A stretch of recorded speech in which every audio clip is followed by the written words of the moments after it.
This is Democracy Now!, democracynow.org, The Quarantine Report. I'm Amy Goodman in New York City, joined by my co-host Juan Gonzalez from his home in New Brunswick, New Jersey. Hi, Juan.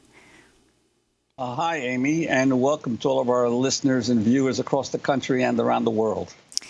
Well, we're going to begin with protests around the country. The protests against police brutality continue nationwide. Immigrant rights and advocates are sounding the alarm over the presence of ICE, that's Immigration and Customs Enforcement agents, at some of the demonstrations. Last week, a viral video showed a group of ICE agents working with the New York City Police Department to detain a protester at a George Floyd rally in New York City.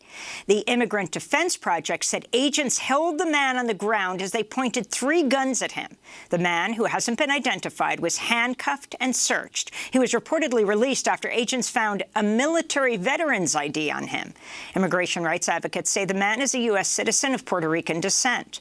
For more, we're joined by Mizue Aizeki, Deputy Director of the Immigrant Rights Project. Welcome to Democracy Now! It's great to have you with us. You're with the Immigrant Defense Project, Mizue. Can you describe what exactly happened? How were ICE agents in this demonstration, and what happened to this man?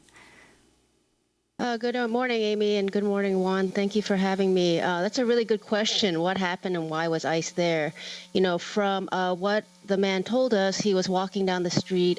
He had just joined a protest, of people marching down the street in the Upper West Side. All of a sudden, a black SUV pulled up, 5 men jumped out, and they were all plainclothes. Some of them, I think 3 of them with their guns drawn, one wearing a vest that said ICE, HSI. They threw him on the ground, basically, very forcefully. He hit his head, has a big bruise there, and then started searching him illegally, as you mentioned. They took his phone out of his back pocket, tried to unlock it, but they weren't able to. They went through his wallet, and that's where they found his ID, as you mentioned. After 10 minutes of arresting him, detaining him, the agents were told by their supervisor to let him go because they had no grounds to hold him. It's like in so many of these incidents, as we know, like the agents walk away. The man was left there. Luckily, his health is fine. But while he doesn't feel comfortable sharing the story for himself personally, he's really asked us to share it widely in the hopes that the abuse will stop and that it won't result in more harm for others. And while it's not often captured on video, similarly to policing violence, like this is how ICE operates all the time. And one of the big concerns we have with ICE being partnering with the NYPD right now is they've been very opportunistic in terms of policing. Over the past 10 years, we've seen ICE basically attach themselves or embed themselves to local policing forces all over the country. Now almost every fingerprint taken at a police precinct serves as like an automatic alert system to ICE and triggers a request by ICE, could trigger a request by ICE to ask cops in jails to hold someone after they're released from criminal custody. And in New York State, we've seen in the past 3 years under Trump, a 1,700% increase in ICE arrests at New York State courthouses. This is why we have a bill, Immigrant Defense Project has a bill right now in front of the New York State Legislature, the Protect Our Courts Act, which would limit ICE's practice of targeting people in and around courthouses. Mizue, I wanted to ask you, you mentioned the increase in ICE arrests. You've also documented about, in the first few weeks of this year, about a 400% increase of ICE raids in New York City. Could you talk about that in particular, just before the pandemic exploded? And also, what about the fact that New York City government supposedly is not cooperating with these kinds of arrests? Yeah, that's a really good point to raise. I think just as we're seeing kind of force coming down to suppress, trying to suppress dissent, I think Trump similarly has tried since his presidency to use force to try to, really create a lot of fear and like implement his mass deportation agenda.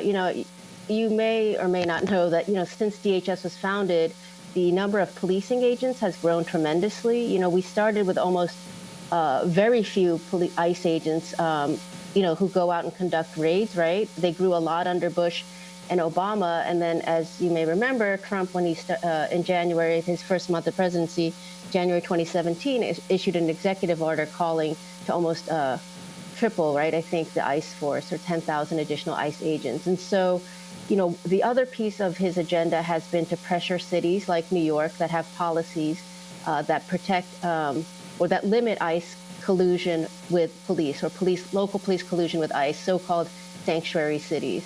And so starting in January of this year, the Trump administration came down very hard on New York City and New York State. And what we had seen was, ICE presence. It almost was like a constant presence on the streets of New York City in particular. We had, as you mentioned, Immigrant Defense Project receives reports of ICE raids.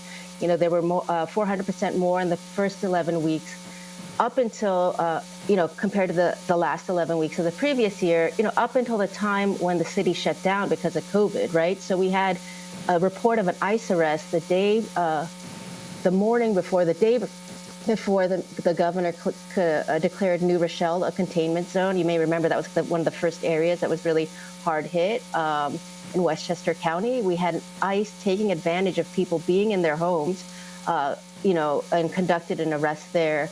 We had ICE also conducting an arrest in Long Island the same day they shut down the schools there during COVID. And, we're all familiar, as you mentioned, the story before, the last news segment about ICE refusing to release people in detention and continuing to deport people with COVID during this whole time. Oh, sorry. I just wanted to also add, I think the other thing that we saw happening in January was the threat of, the Border Patrol SWAT team, BORTAC, right?